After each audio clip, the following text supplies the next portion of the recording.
What's up, you guys? Joe Dobby here, back at it again with another video for you today. This is going to be a very different video from the typical deck profiles and gameplay that I usually do.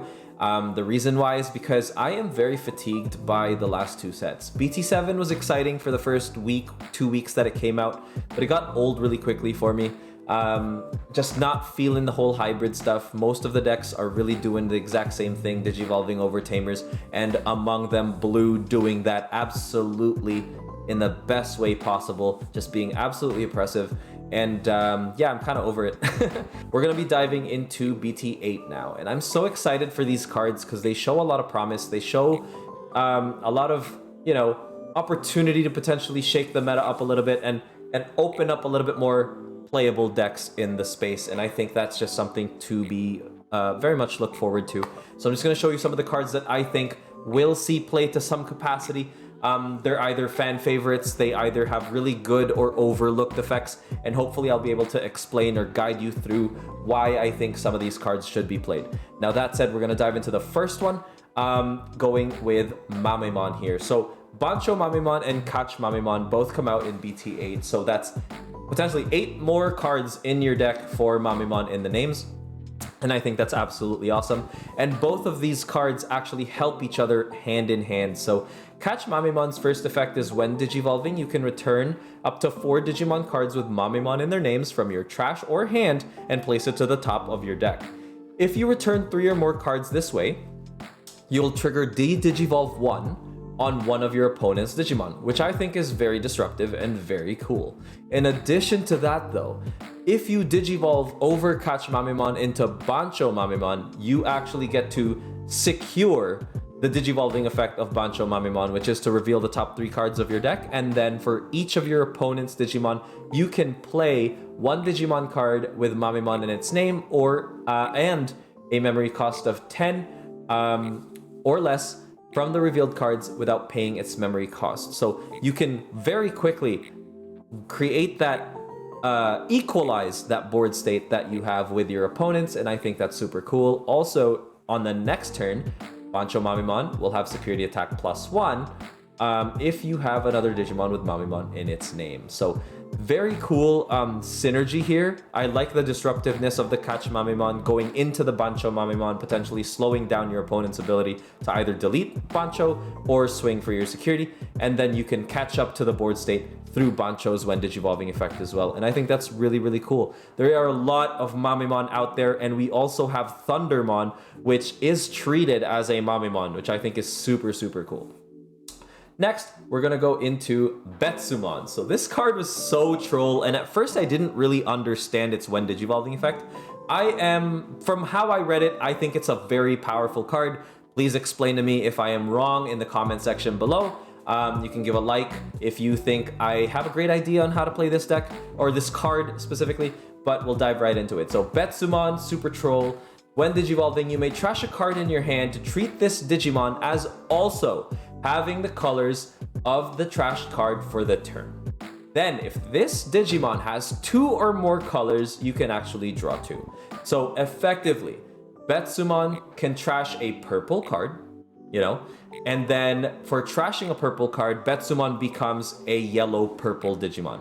I think that is super powerful in Mastemon, because if you have a yellow base Maste and you just run Betsumon straight up, you could potentially use Betsumon to draw 2 by trashing, you know, your purple Lady Devi or whatever, and then immediately Jogress into a Maste if you have a yellow Digimon out on the board. So if you've got 2 yellow Digimon out on the board, your opponent will generally not suspect you to go up into Maste super quickly. Like, let's say you have a level 5 and a level 4 yellow Digimon.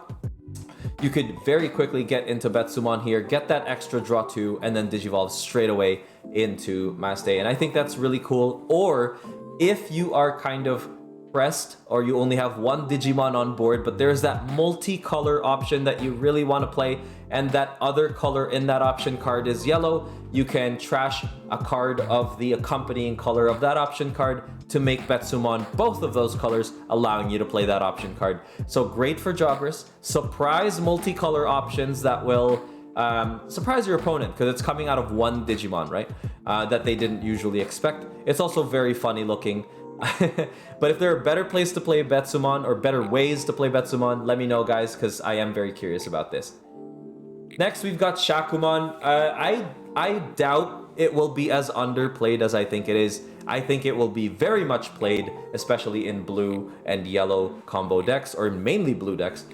Its Jogress effect is absolutely powerful here. When digivolving, if you have 5 or fewer security cards, you can recovery 1. Sure, that happens to all. That's just its blanket effect, like its normal effect. And then when you DNA digivolve, you can bounce a Digimon whose level is less or equal to the number of cards you have in your security stack. That is just crazy. So if you are early into, getting 5 security, you can get into 6 security for whatever reason, and then bounce a level 6 Digimon. I mean, the chances of that when your opponent already has a level 6 might not necessarily be as often, but I mean, the possibility just makes it super good. Also, it's a recovery from a level 5 other than Magna Angemon, which I think is very good. In addition to that, very strong inheritable skill.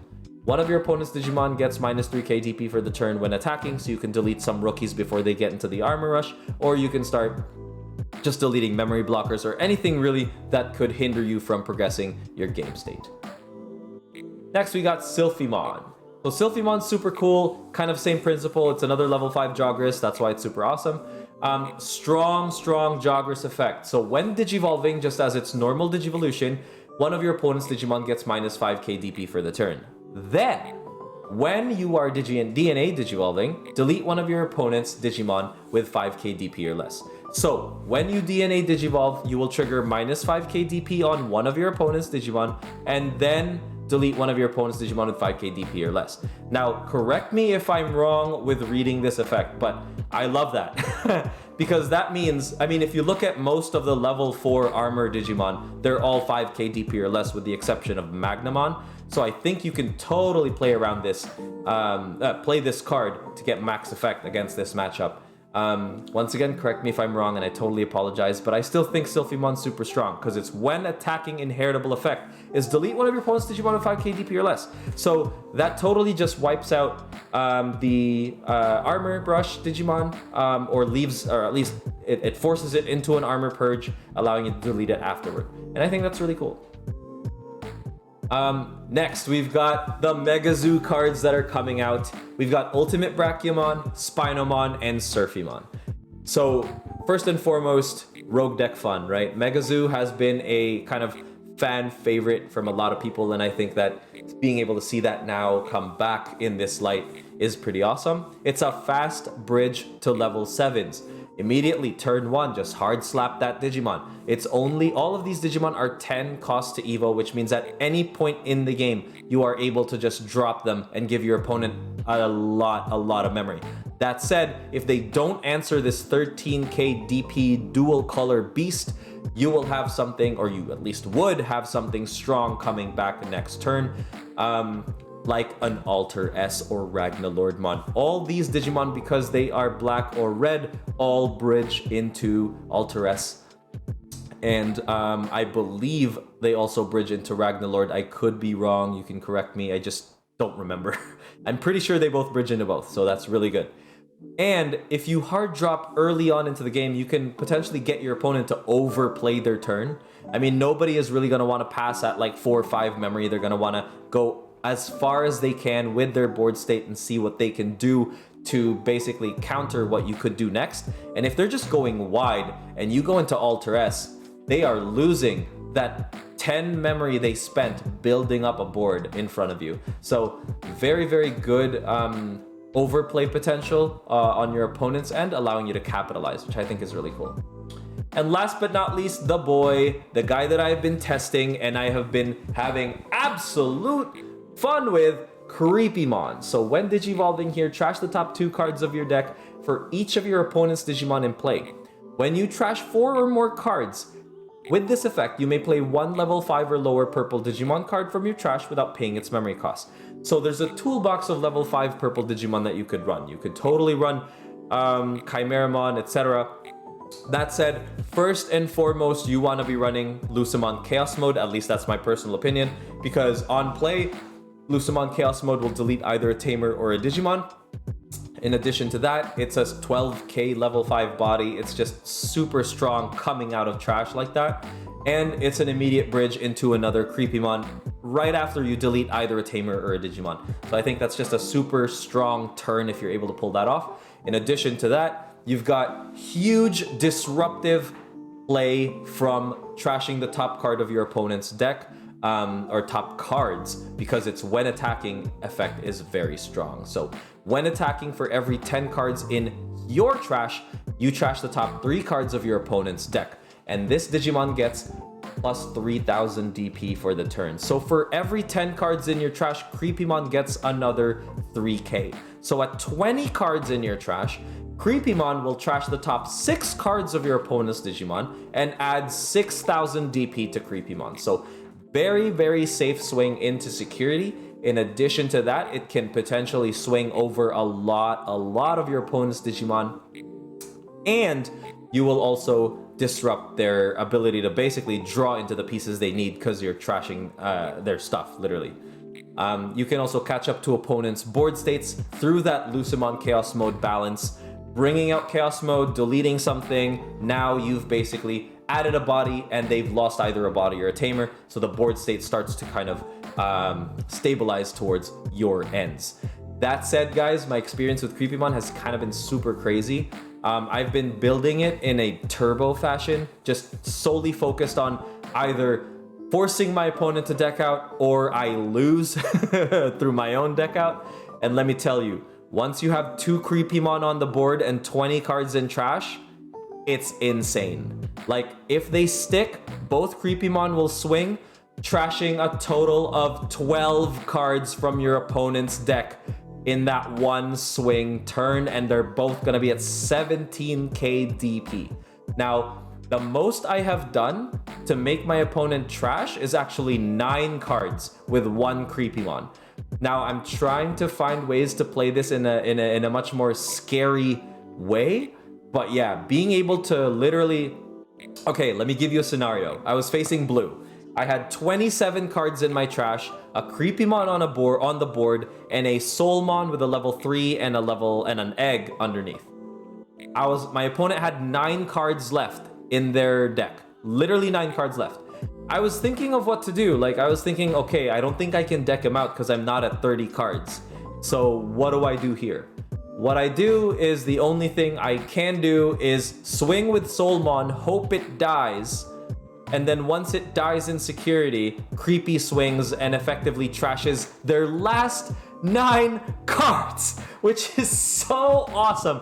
And guess what? Soulmon actually died. I got the extra 3 cards to my trash, leading up to 30 cards in trash. So when Creepymon swung at security, it literally trashed the top 9 cards of their deck, and I just passed from there because I literally won. I think this card is just so much fun and so much troll, so I'm gonna keep trying to find ways to abuse this card. But in addition to that, I'm super excited for a lot of meta stuff too, like Mastemon and Armor Rush, and definitely gonna be trying out Black War Greymon, but this has been a lot of fun for me to play. But yeah, that said, guys, let me know what you think in the comment section if you know, this has been helpful. If you like this type of video, let me know, and I'll do this for future sets moving forward. Don't forget to like and subscribe if you're new here, and please give me a comment below. Give me your feedback, because I do want to learn on how to create better content for y'all. And I do stream on Twitch. Link will be in the description below. And yeah, take care, guys. Peace.